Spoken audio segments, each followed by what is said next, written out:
जय हिंद। तो इस वीडियो में हम क्या करने वाले हैं, जो एसएससी जीडी का मिनी मॉक टेस्ट आता है आरडब्ल्यूए पे, उसमें जो 20 क्वेश्चन आया था कल यानी कि 24 दिसंबर को शाम को 7 बजे जो आया था, हम उसका यहाँ पे सोल्यूशन देखने वाले हैं। ठीक है, तो पूरा वीडियो देखिएगा और कमेंट करके जरूर बताइएगा कि कैसा लगा, और एकदम डिटेल में देखिएगा कि मैं एकदम ट्रिक के द्वारा आपको बताऊंगा कैसे मैंने सॉल्व किया था। 20 में 20 आया था मेरा। तो हमारा पहला क्वेश्चन अपना ले लेते हैं। कह रहा है कि अजय 90 रुपये में 18 संतरे खरीदता है। अजय 90 रुपये में 18 संतरे खरीदता है। 90 रुपये में 18 संतरे खरीदता है। ठीक है, फिर कह रहा है कि और 15 रुपये में, सॉरी 105 रुपये में 15 संतरे बेच देता है। 105 रुपये में 15 संतरे बेच देता है। अजय वो क्या करता है कि 18 रुपये में 90 संतरे खरीदता है और 105 रुपये में 15 संतरे बेच देता है। तो हम यहाँ से एक का माल निकाल लेंगे कि एक संतरा कितने में खरीदा होगा। तो 18 5 90, एक संतरा उसने 5 रुपये में खरीदा होगा। ठीक, वहाँ पे ऐसे यहाँ पे निकाल लेते हैं कि एक संतरा उसने कितने में बेचा होगा। तो 15 साथ 105। ठीक है, तो अजय ने 5 रुपये में एक संतरा खरीदा और 7 रुपये में एक संतरा बेचा। तो हमसे लाभ का प्रतिशत पूछा है। तो लाभ कितने का हो रहा है, 5 रुपये में खरीदा, 7 रुपये में बेच दिया, 2 का लाभ हो रहा है। 2 का लाभ कितने पर होता है, क्रय मूल्य पर, 5 रुपये पे। परसेंटेज के लिए 100 से गुणा, तो 5 दूना 2, अब 5 दूना 20, 20 दूना 40, तो आ गया 40%, यानी उसे 40% का लाभ हुआ। ठीक है, तो ये इसका आंसर है। तो हमारा दूसरा प्रश्न है यहाँ पे, जो कि थोड़ा सा कैलकुलेशन है, थोड़ा सा नहीं बहुत कैलकुलेशन है। कह रहा है कि 17,000 पर एक निश्चित ब्याज की दर पर 4 वर्षों में साधारण ब्याज इतना है। कह रहा है कोई राशि है जो कि 17,000 रुपये है। ठीक है, इस पे 4 वर्ष में 5,444 रुपये 4 वर्ष में ब्याज हमें मिलता है। 4 वर्ष में इतना रुपये ब्याज मिलता है साधारण ब्याज की दर से। ठीक है, तो उस राशि पर 4 वर्षों के लिए समान ब्याज दर पर चक्रवृद्धि ब्याज ज्ञात करना है। तो हम सबसे पहले आर निकालेंगे, हम सबसे पहले यहाँ से दर निकालेंगे। ठीक है, तो दर निकालने के लिए क्या करेंगे, तो हम देख लेंगे 4 साल का है, तो हम यहाँ से 1 साल का निकाल लेंगे। तो 4 से भाग देंगे तो 4 एकम 4, एक बचेगा 4 3 12, 4 6 24, तो 1 साल का आ गया ब्याज 1360। तो हम दर निकाल लेंगे, तो दर हमारा आ जाएगा 17,000 पे 1360 1 साल का गुणे 100। ठीक है, तो यहाँ से हमारा दर आ जाएगा, तो 2 जीरो कट गया, इस जीरो से ये जीरो कट गया, और हमको पता है कि 17 8 136 होता है। ठीक है, तो दर हमारा आ गया 8%। दर हमारा आ गया 8%।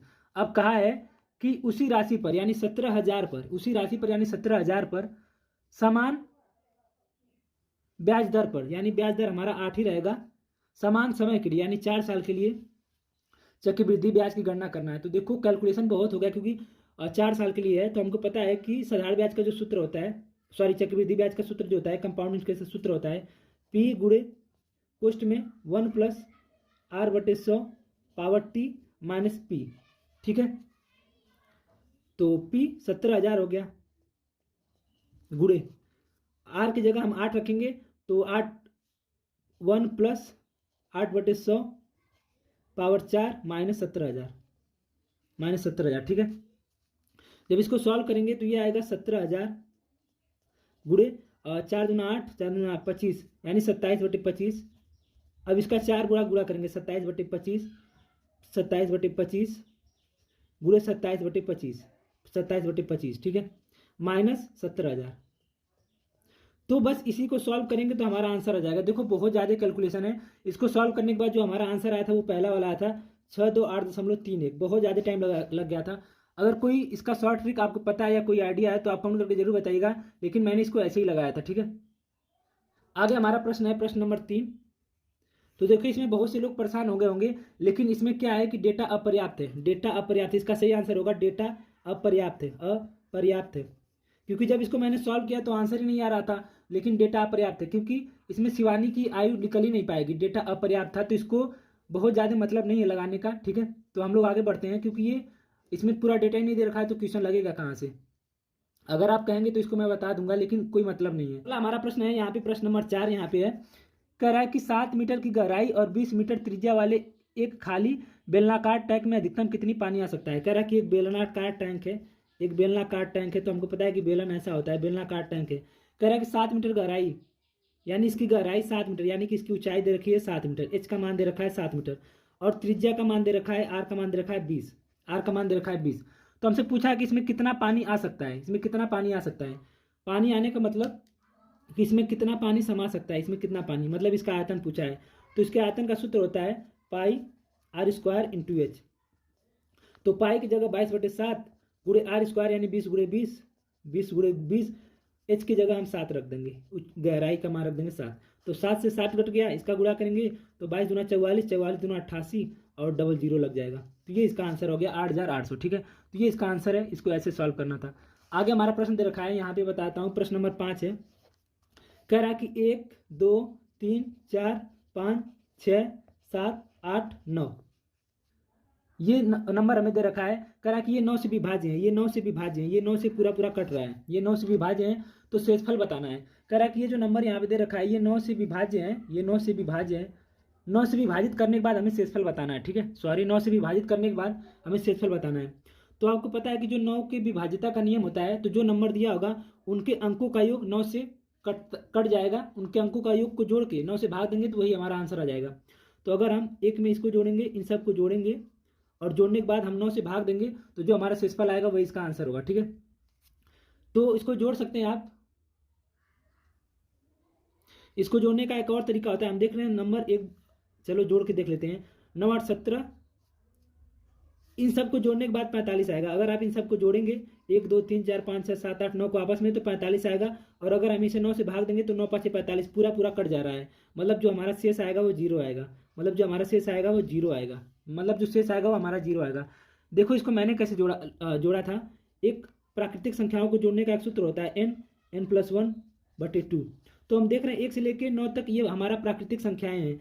तो लास्ट वाली संख्या रख देंगे 9 + 1 10/2, तो 2 5 10 आ गया 45। तो मैंने ऐसे ही इसको जोड़ा था। बाकी आप ऐसे भी करके जोड़ सकते हैं, 1 2 3 3 6 6 4 10 15 6 21 7 28 28 8 26 26 9 45। तो 45 को हमने 9 से भाग करा तो पूरा पूरा कट गया, तो हमारा शेषफल आ गया 0। ठीक है, यानी कोई शेषफल नहीं बचेगा। आगे हमारा प्रश्न है, प्रश्न नंबर 6। कह रहा है कि 6 और 18 का तृतीय अनुपात, 6 और 18 का तृतीय अनुपात, 6 और 18 का तृतीय अनुपात बताना है। तो कभी भी दो संख्याएं दे रखी हूँ तो क्या करना होता है, जैसे ए और बी दो संख्याएं दे रखी हैं तो इनका तृतीय अनुपात कभी पूछे तो इसको ऐसे कर लेना, जैसे 6/18 फिर बराबर 18/x, x का मान ही हमें यहाँ से बताना, यही हमारा तृतीय अनुपात हो गया। तो ये चला जाएगा 18 × 18 और बटे में 6, x का मान आ जाएगा। ठीक है, तो बस 6 18 18 3 54, ये इसका आंसर है। कभी भी दो नंबर दे के पूछे कि तृतीय अनुपात बताना, तो जो दूसरा नंबर होगा उसका 2 बार गुणा कर देना और पहले नंबर से इसको भाग दे देना, 6 18 18 3 54, ये आंसर आ जाएगा। ठीक है, आगे हमारा प्रश्न यहाँ भी दे रखा है, प्रश्न नंबर 7 है। कह रहा कि एक व्यक्ति अपनी आय का 25% बचाता है। कह रहा कि एक व्यक्ति अपनी आय का 25% बचाता है। तो हम सबको ये पता होना चाहिए कि आय बराबर क्या होता है, खर्च प्लस बचत, खर्च प्लस बचत, खर्च प्लस बचत। ठीक है, आय बराबर खर्च प्लस बचत। जैसे मेरे पास 100 रुपये हैं, मेरे पास 100 रुपये हैं, अगर मैंने 75 रुपये खर्च कर दिया तो बचा कितना, 25 रुपये, तो वही तो आय है, आय बराबर खर्च प्लस बचत। ठीक है, तो क्वेश्चन में कह रहा है कि एक व्यक्ति अपनी आय का 25% बचाता है, 25% बचाता है, 25% बचत करता है, तो खर्च कितना करता है, 75% खर्च करता है, 75%, तो आ रही होगी 100%। ठीक है, आ रही होगी 100%। बस यहाँ से हमारा आंसर आ गया। आगे कह रहा है क्वेश्चन में कि यदि उसकी आय में 20% की वृद्धि हो जाती है, यदि उसकी आय में 20% की वृद्धि हो जाती है, तो आय 100 में 20% की वृद्धि हो जाती है, 100 में 20% की वृद्धि, तो 100 का 20 निकालेंगे तो 120, यानी 100 से 120 हो जा रहा है, आय उसकी 100 से 120 हो गई। आगे प्रश्न में कह रहा है और उसकी बचत वही रहती है, बचत वही रहती है, बचत वही रहती है, यानी बचत 25 ही रहती है, बचत 25 ही रहती है। तो देखो हमारा आय है 120, हमने बचत किया है 25, तो खर्च कितना किया है, तो 120 में से 25 को माइनस करेंगे तो आएगा 5, और यहाँ से आ गया 9, 95 95 आ गया। ठीक है, बस हमारा सॉल्व हो गया, हमने जो क्वेश्चन में कहा है वो हमने कर दिया। अब हमसे पूछा है कि उसका व्यय कितना बढ़ा, उसका व्यय कितना बढ़ा। तो हम देख रहे हैं पहले व्यय हमारा था 75, अब हो गया 95, तो कितना बढ़ा, कितना बढ़ा, 20 बढ़ गया, तो 75 पे 20 बढ़ गया, 75 पे 20 बढ़ गया गुणे 100, तो 25 थे 75, 25 चौक को 100, ये आ गया 80/3, 80/3, 80/3। ठीक है, तो इसको आप करेंगे सॉल्व तो 26 सहित 2/3 आएंगे, 26 सहित 2/3 आएगा, ये इसका आंसर है। ठीक, 26 सहित 2/3 इसका आंसर आएगा। तो आगे हमारा प्रश्न है, यहीं पे मैं बताता हूँ, प्रश्न नंबर 8 है। प्रश्न नंबर 8 है, कह रहा है कि ए बी सी एक कार्य को क्रमशः 15 20 और 30 दिन में करते हैं। ए बी सी एक कार्य को क्रमशः 15 20 और 30 दिन में करते हैं। यदि वे एक साथ काम करते हैं और 45,000 कमाते हैं, यदि वे एक साथ काम करते हैं और 45,000 कमाते हैं, 45,000 कमाते हैं, तो सी का हिस्सा हमसे पूछा है, ठीक है। तो अब हम यहाँ पे एक ऐसा नंबर लेंगे जो इन तीनों से कट जाना चाहिए। तो हम मान लेते हैं कि वो नंबर है हमारा 60। तो अगर ये 60 काम को 15 दिन में करता है तो एक दिन में कितना काम करेगा? 4 काम। सेम चीज़ ये 3 काम करेगा। सेम चीज़ ये अगर एक दिन में 30 काम करता है तो 60 काम कितने दिन में करेगा? 2 दिन में करेगा, ठीक है। तो हम देख रहे हैं इनका अलग अलग वो आ गया, मान आ गया कि 4 3 2। तो अगर ये साथ में काम करें तो 4 3 और 2 के अनुपात में एक चीज़ें करेंगे, तो इनको जोड़ेंगे तो आएगा 9। तो यहाँ से आ रहा है 9, इसी का मान हमने दे रखा है 4500। यानी वो अगर एक साथ काम करते हैं तो 9 रुपये कमाते हैं, लेकिन क्वेश्चन करा 9 रुपये नहीं 4500 कमाते हैं। तो 9 का मान हमें दे रखा है और सी का मान हमसे पूछा है। तो सी कितना दे रखा है? सी 2 गुणे 2 कर देंगे। तो 9 5 45, 5000 गुणे 2 10,000 आ गया, 10,000 आ गया। ये इसका आंसर है, ठीक है। तो इसको ऐसे ही सॉल्व किया था। अब हमारा अगला क्वेश्चन ये दे रखा है, क्वेश्चन नंबर 9। ये सरलीकरण का है, तो आप में से बहुत से लोग इसमें बजे भी होंगे, लेकिन मैं एक बार करा देता हूँ। तो देखो यहाँ पे सबसे पहले यहाँ पे माइनस है, तो इसको हम सॉल्व कर लेते हैं, इतने को सॉल्व कर लेते हैं। तो पहले आपको सॉल्व करते हैं। आपने सुना ही होगा कि का को पहले काट लो, ता पीछे से भाग, गुणा करो, धन जोड़ के, रीड को डी घटाए। तो पहले आपको सॉल्व करेंगे तो बात है 36। अब 36 2 के नीचे आ जाएगा तो ये 18 आ गया, और 6 से काट देगा तो 1/3। तो इतने का मान आ गया 1/3, 1/3 आ गया, ठीक है। इतने का मान आ गया 1/3 माइनस। अब इसको हम सॉल्व करेंगे, यहाँ पे प्लस है तो इसको हम सॉल्व करेंगे। तो माइनस, इसको सॉल्व करेंगे तो ये देखो 2 - 3 है, तो यहाँ से आ जाएगा -1, -1। जब -1 का गुणा यहाँ पे होगा तो ये प्लस हो जाएगा। अब देखो, अब ये 2/3 हो गया, क्योंकि ये भाग में है तो 3/2 हो गया, गुणे 2 दूना 4, गुणे 2 दूना 4, सॉरी यहाँ पे 2 से गुणा हो जाएगा, गुणा आएगा तो ये कट जाएगा, तो यहाँ से आ गया 3, ठीक है। प्लस अब इसको हम सॉल्व कर लेंगे, तो आप है नहीं, आप 3 दूना 6 बटे में 3 के बराबर आ जाए 6, तो यहाँ से आ गया 1/2, यहाँ से आ गया 1/2, ठीक है। तो बस इसको हम सॉल्व कर लेंगे, तो यहाँ से आ गया 6, हमारा एलसीएम आ गया 3, 3 दूना 6 2 प्लस 6 3 18 प्लस 2 3 6 3, तो ये आ गया 18 2 20, 23/6, 23/6। तो इसका आंसर आ गया 23/6, ऑप्शन नंबर बी, ठीक है। तो योग कि आपको ये भी समझ में आया होगा। आगे हमारा प्रश्न है, प्रश्न नंबर 10 है।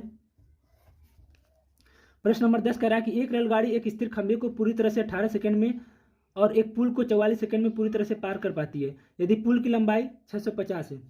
कह रहा है कि एक खंभा है, ये खंभा है, मान लो कि ये खंभा है, ये खंभा है और ये एक पुल है, ये एक पुल है, ये एक पुल है, ये एक पुल है जिसकी लंबाई 650 है। इस पुल की लंबाई 650 मीटर है। एक ट्रेन है, एक ट्रेन है, एक ट्रेन है, मान लो मैंने ये ट्रेन बना दिया, एक ये ट्रेन है, ये ट्रेन है। कह रहा है कि ये ट्रेन इस खंभे को 18 सेकंड में पार करती है, इस खंभे को 18 सेकंड में पार करती है, इस खंभे को 18 सेकंड में पार करती है, और इस पुल को जब पार करती है तो 44 सेकंड का समय लेती है, 44 सेकंड का समय लेती है। तो आपको यहाँ पे बता दूं कि जब भी कोई ट्रेन किसी खंभे को या किसी आदमी को पार करेगी, किसी पतले चीज़ को, एकदम छोटी चीज़ की, तो वो खुद की लंबाई को पार करेगी, खुद की लंबाई को पार करेगी। मतलब इस खंभे की क्या ही लंबाई है, जब ये ट्रेन इससे गुजरेगी तो ये खुद की लंबाई को ही पार करेगी, और जब वो पुल को पार करेगी तो खुद की इतनी लंबाई और इस ट्रेन की लंबाई, इन दोनों की लंबाई को पार करेगी। तो हम देख रहे हैं जब खुद को पार करती है तो 18 सेकंड का समय लेती है, और जब ट्रेन को पार करती है तो 44 सेकंड का समय लेती है। तो कितना समय, देखो अगर खुद को पार कर रही है तो 18 सेकंड का समय लेती है, लेकिन जब इसको पार कर रही है तो कितना समय ज़्यादा ले रही है? तो 44 में से 18 माइनस करेंगे तो ये आएगा 6, और ये आ गया 2, 26 सेकंड, 26 सेकंड ज़्यादा ले रही है। यानी अगर ट्रेन अगर इसको नहीं पार कर रही होती तो केवल 18 सेकंड का समय लेती है, लेकिन इस पुल की वजह से, यानी 650 मीटर की दूरी बढ़ जाने की वजह से 26 सेकंड ज़्यादा लेती है। तो हम यहाँ से निकाल लेंगे चाल, तो चाल बराबर होता है दूरी बटा समय। तो दूरी 650 है और ट्रेन 26 सेकंड का समय लेती है 650 को तय करने में, मतलब जो पुल की दूरी है उसे तय करने में 26 सेकंड ज़्यादा लेती है। तो यहाँ से हमारा दूरी निकल जाएगा ट्रेन का। तो 13 5 65, 13 दूना 26, यहाँ से आ गया 25, तो 25 यहाँ से स्पीड आ गई, ट्रेन की स्पीड आ गई 25। तो हमसे पूछा है ट्रेन की लंबाई, तो देखो लंबाई निकालने के लिए क्या होता है, चाल बराबर होता है दूरी बटा समय। तो दूरी निकालना है तो दूरी बराबर चाल गुणे समय, दूरी बराबर चाल गुणे समय। तो चाल हमारा दे रखा है 25, और समय हमारा कितना दे रखा है, समय हमारा कितना दे रखा है 18, क्योंकि ट्रेन खुद को पार करती है तो 18 सेकंड का समय लेती है। तो ट्रेन की दूरी पूछी है लंबाई, तो 18 5 90, 18 दूना 36, ये आ गया 450 मीटर, यानी ट्रेन की लंबाई है 450 मीटर। तो देखो पता नहीं मैं समझा पा रहा हूँ कि नहीं, लेकिन इसको ऐसे ऐसे ही सॉल्व किया था मैंने। आगे हमारा प्रश्न है, यहाँ पे ही मैं बताता हूँ, प्रश्न नंबर 11 है। देखो बेहद आसान है, करना कुछ नहीं है, कह रहा है कि एक निश्चित धनराशि एक समान वार्षिक साधारण ब्याज दर से 4 वर्ष में 12,420 और 7 वर्ष में 14,985 हो जाती है। तो वो धनराशि हमें बताना है। कह रहा है कि 4 वर्ष में इतना आ जाती है, 7 वर्ष में इतना आ जाती है। तो हम पहले यहाँ से निकाल लेंगे तो 3 वर्ष का हमारा आ जाएगा। यहाँ से हम निकालेंगे तो 3 वर्ष का आ जाएगा। तो यहाँ से आगे हम माइनस करेंगे तो 5, 6, 5, 2, 25, 65 आ गया। 3 वर्ष का हमारा आ गया 25, 65। तो 1 वर्ष का हम यहाँ से निकाल लेंगे तो 3 से भाग देंगे, 3 8 24, 3 5 15, 3 5 15। तो 1 साल का हमारा आ गया 855। देखो ये 4 साल का है और ये 1 साल का है। तो हम क्या करेंगे, इसको 4 साल का निकाल लेंगे। तो इसमें अब हम यहाँ से 4 साल का निकाल लेंगे। 1 साल का तो हमने निकाल लिया, अब 4 साल का निकालेंगे। तो 4 से गुणा कर देंगे तो 4 5 20 के 0, 4 5 20, 2 22 के 2, 4 8 32, 33 34। देखो हमारा ये जो है 12,420, ये 4 साल का पूरा धन है। 4 साल का पूरा यानी पूरा मिश्र धन है। और 4 साल का ब्याज हमारा आ रहा है 3420। तो जो 3420 अगर हम इसमें से माइनस कर देंगे, 12,420 में से 3420 अगर हम माइनस कर देंगे तो हमारा आ जाएगा धन आ जाएगा। ये मिश्र धन है, ये ब्याज है। तो अगर मिश्र धन में से ब्याज निकाल देंगे तो मूलधन आ जाएगा। तो 0,0,0,9 9,000 इसका आंसर है, यानी वो धनराशि 9,000 रुपये है। ठीक है, तो हमारा अगला क्वेश्चन है क्वेश्चन नंबर 12 जो कि 2D का सवाल है, एडवांस का है। करा कि 30 मीटर चौड़े और 90 मीटर लंबे एक आयताकार तालाब के चारों ओर समान चौड़ाई वाला पैदल मार्ग बनाए। यदि पैदल मार्ग का कुल क्षेत्रफल 2800 मीटर है तो पैदल मार्ग की चौड़ाई कितनी है। कह रहा है कि एक आयत है, ये एक आयत है। इस आयत के चारों ओर समान चौड़ाई का एक रास्ता बनाया, समान चौड़ाई का एक रास्ता बनाया। ठीक है, समान चौड़ाई का एक पैदल मार्ग है। ठीक है, कह रहा कि आयत का जो चौड़ाई है वो 30 है। आयत की चौड़ाई 30 है और लंबाई 90 है। ये 30 है, ये 90 है। ठीक है, आयत की चौड़ाई और लंबाई 30 और 90 दे रखी है। ठीक है, कह रहा कि ये जो पैदल मार्ग है इसका क्षेत्रफल हमें कितना दे रखा है, इसका एरिया हमें दे रखा है 2800। इसका एरिया हमें 2800 दे रखा है। तो हमसे क्या पूछा है कि पैदल मार्ग की चौड़ाई, तो ये चौड़ाई कितनी है ये हमसे पूछा है, ये चौड़ाई कितनी है ये हमसे पूछा है। ठीक है, तो इसको कैसे निकालते हैं, तो हमको पता है। देखो मान लेते हैं कि ये चौड़ाई x है, तो अगर ये इधर x है तो इधर भी तो x ही होगा, इधर भी x होगा, इधर भी x मीटर होगा। तो चारों तरफ x आ गया।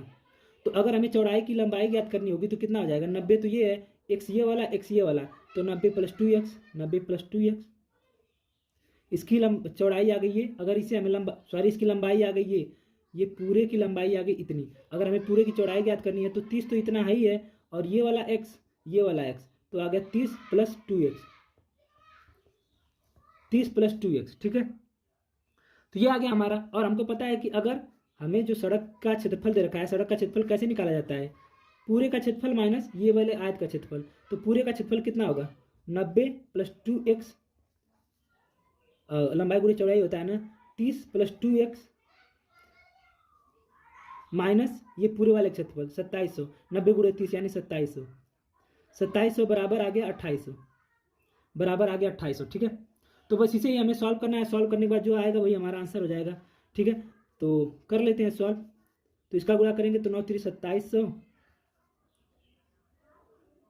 इसको सॉल्व करने के बाद आपको x का मान निकालना है भाई। x का मान निकालोगे तो यहाँ से आपका आंसर आ जाएगा। ठीक है, सॉल्व करूंगा तो टाइम लग जाएगा 2 से 3, 1-2 मिनट। तो आप लोग सॉल्व करके इसको निकाल लीजिएगा, मैं सॉल्व करके बता ही देता हूँ। तो भाई आई होप कि आप लोग, आशा करता हूँ कि आप लोग ये कर लोगे। इतना कैलकुलेशन आपको आनी चाहिए, कर लेना। ठीक है, क्वेश्चन नंबर 13 में चलते हैं हम लोग। क्वेश्चन नंबर 13 है, कह रहा है कि 97 प्रति केजी और 105 प्रति केजी के मूल्य वाली 2 प्रकार की दालों को 5 और 3 के अनुपात में मिलाया जाता है। तो परिणामी मिश्रण हमें बताना है। कह रहा है कि एक दाल है, एक है जो 97 प्रति रुपये केजी है और दूसरी 105 प्रति रुपये केजी है। दो दालों को, एक दाल है जो कि 97 रुपये प्रति केजी है और दूसरी दाल है 105 रुपये प्रति केजी है। कह रहे इसे 5 और 3 के अनुपात में मिलाया जाता है, इसे 5 और 3 के अनुपात में मिलाया जाता है। तो हमसे इसका परिणामी मिश्रण पूछा है। ठीक है, तो इसको सॉल्व करने का यहाँ पे हमारा एलिगेशन में डर लग रहा है। एलिगेशन एकदम अच्छा तरीका ये है कि सबसे पहले इनके बीच का गैप ले लो कि इनके बीच का अंतर कितना है। तो हम देख रहे हैं अंतर निकालेंगे तो कितना आएगा, 8 का अंतर है। तो इस 8 को इसमें बांटेंगे तो 5 और 3 में ये पहले से ही बटा हुआ है, 5 और 3 में पहले से ही बटा हुआ है। तो अब यहाँ पे ऐसी कौन सा नंबर रखें जो जोड़ने पे 105 हो जाए और घटाने पे 3 हो जाए। तो हम देख रहे हैं 100 ही आ रहा है। 100 को घटाने पे 97 घटाएंगे तो 3 आएगा, 100 में अगर 105 जोड़ देंगे तो 5 आ जाएगा। तो यही हमारा आंसर है। तो वो परिणामी आ गया 100। ठीक है, तो वो इसका आंसर है 100। शायद मुझे लग रहा है कि आज की क्लास में थोड़ा सा ले नहीं पा रहा हूँ ढंग से, क्योंकि मुझे खुद ही नहीं लग रहा है कि मैं समझा पा रहा हूँ। सॉरी यार। 14 क्वेश्चन है। कह रहा है कि 3 संख्याएं 2, 3, 5 के अनुपात में है। 2, 3 और 5 के अनुपात में है। कह रहा है कि उनका लघुत्तम समापवर्त 90 दे रखा है, उनका एलसीएम 90 दे रखा है, एलसीएम 90 दे रखा है, उनका एलसीएम 90 दे रखा है। तो उनका महत्तम बताना है, उनका एचसीएफ हमें बताना है, उनका एचसीएफ हमें बताना है। ठीक है, तो देखो इसको कैसे करते हैं। इसमें कुछ नहीं करना है, इसमें क्या करना है, देखो 2, 3 और 5 हमारा अनुपात दे रखा है और हमारा एलसीएम 90 दे रखा है। तो हम क्या करेंगे कि 2 तिहाई 6, 6 5 30, आगे हमारा गुणा करने के बाद आ गया 30। तो इसी का मान हमें 90 दे रखा है, इसी का मान हमें 90 दे रखा है। तो इसे कितना गुना ज्यादा, तो इसे 3 गुना ज्यादा, तो इसे कितना गुना ज्यादा, तो इसे 3 गुना ज्यादा। तो जो हमारा एचसीएफ आएगा वो इसका एचसीएफ भी हमारा 3 आएगा। तो एचसीएफ भी हमारा 3 आएगा, क्योंकि ये 3 तीनों में कॉमन हो जाएगा। क्योंकि ये 3 अगर हम वो नंबर निकालेंगे तो नंबर हमारा आएगा 6, 9 और 15, 6, 9 और 15 आएगा। तो ये नंबर जो 3 है वो तीनों में कॉमन हो जाएगा। तो यही हमारा एचसीएफ हो जाएगा। ठीक है, इन तीनों को गुणा करने के बाद इसको भाग देंगे तो वही हमारा एचसीएफ हो जाएगा। ठीक है, अगर नंबर पूछता तो इस 3 से इन तीनों में गुणा कर देते तो वो हमारा नंबर आ जाता। ठीक है, तो आगे हमारा प्रश्न है प्रश्न नंबर 15। प्रश्न नंबर 15 हमारा दे रखा है यहाँ पे। देखो इसको सॉल्व करने का 2 तरीका होता है। कह रहा है कि एक व्यक्ति किसी निश्चित दूरी को बस द्वारा 45 किलोमीटर प्रति घंटे की चाल से तय करता है। 45 किलोमीटर प्रति घंटे की चाल से तय करता है। पहली स्पीड 45 किलोमीटर प्रति घंटा दे रखा है और तुरंत कार द्वारा 80 किलोमीटर की चाल से प्रारंभिक बिंदु पर वापस आता है। कह रहा है कि 45 की स्पीड से जाता है और 80 की स्पीड से वापस आता है। तो पूरी यात्रा के दौरान उसकी औसत चाल यानी एवरेज स्पीड हमसे पूछा है, औसत एवरेज स्पीड। तो इसका एक सूत्र होता है कि 2 गुणे S1 गुणे S2 बटे S1 plus S2, S1 plus S2। तो अगर हम यहाँ से निकालेंगे तो 2 गुणे 45 गुणे 80 और 45 प्लस 80 यानी 5, 8 4 12 125। तो अगर हम इसे सॉल्व करेंगे तो इसे सॉल्व करने के बाद जो हमारा आएगा वो 57.6 आएगा, 57.6 आएगा इसे सॉल्व करने के बाद। तो ये इसका आंसर है। आप इस फार्मूले पे भी रख के लगा सकते हो। इसका एक और तरीका होता है कि इसको मैंने ऐसे सॉल्व किया था। जैसे इसका एक तरीका ये है कि 45 और 80 हम मान लिए। अब एक ऐसा नंबर लेंगे जो इन दोनों से कट जाए। जाने दो ये वाला तरीका, छोड़ो ये वाला। अब बस याद रखना 2S1 गुणे S2 plus S1 plus S2। अगर कभी भी 2 चाल दे रखा हो और औसत दूरी पूछे, औसत चाल हमसे पूछे। ठीक है, तो हमारा अगला प्रश्न है प्रश्न नंबर 16 है। कह रहा है कि प्रथम 5 अभाज्य संख्याओं का औसत। तो हमको पता है कि प्रथम 5 अभाज्य संख्याएं कौन कौन सी होती हैं। 2, 3, 5, 7, 9 तो होता नहीं है, 11 हो गया। ठीक है, तो प्रथम 5 अभाज्य संख्याओं का औसत पूछा है तो इसको जोड़ देंगे। तो 3 2 5 10, 10 1 18 के 8 1 2 28 आ गया। अब हमारा टोटल आ गया 28। अब टोटल संख्याएं हैं 5, 3, 4, 5। तो 5 से हम भाग देंगे तो यह आ जाएगा 5.6। यह आ जाएगा 5.6। तो ये इसका आंसर है 5.6। ठीक है, आगे प्रश्न है प्रश्न नंबर 18 हमारा यहाँ पे। सॉरी, प्रश्न नंबर 17 है हमारा। प्रश्न नंबर 17 है पहले। कह रहा है कि ए बी से 20% दक्ष है। ए है और बी है, ए है और बी है। कह रहा है कि ए बी से 20% दक्ष है। तो 20% को अगर हम फ्रैक्शन में चेंज करेंगे तो ये आएगा 1/5। यानी अगर बी 5 है तो ए इससे ए ज़्यादा है 6 है। बी अगर 5 है तो ए इससे 1 ज़्यादा 6 है। यही हमसे क्वेश्चन में कहा है कि बी अगर 5 है। दक्ष का मतलब ये क्षमता दे रखा है, क्षमता एफिशिएंसी दे रखा है। कह रहा है कि ए जो है बी से 20% दक्ष है। यानी अगर बी अगर 5 है तो ए उससे 1 ज़्यादा 6 है। ठीक है, ये आ गया हमारा। अब कह रहा है कि वे एक साथ कार्य करते हुए उस कार्य को पूरा करने में कितना समय लेंगे, जिसे ए 29 दिन में करता है। अगर ए एक दिन में 6 काम करता है तो ये 29 दिन काम करता है, 29 दिन काम करता है। तो टोटल काम निकल के आ गया, यहाँ से आ गया टोटल काम, कुल काम निकल के आ गया। ठीक है, करा कि उस कार्य को पूरा करने में कितना समय लेंगे। अगर वो दोनों एक साथ काम करते हैं तो इस काम को पूरा करने में कितना समय लेंगे। तो दोनों एक दिन में कितना काम करते हैं, ये 6 काम करता है, ये एक दिन में 5 काम करता है। तो दोनों टोटल 11 काम करते हैं, 11 काम कर देंगे एक दिन में। तो टोटल काम है हमारा 6 गुणे 29 और इसे हमें 11 से भाग दे देना होगा। बस ये इसका आंसर आ जाएगा 174/11, 174/11, ये इसका आंसर है। ठीक है, आगे हमारा प्रश्न है प्रश्न नंबर 18।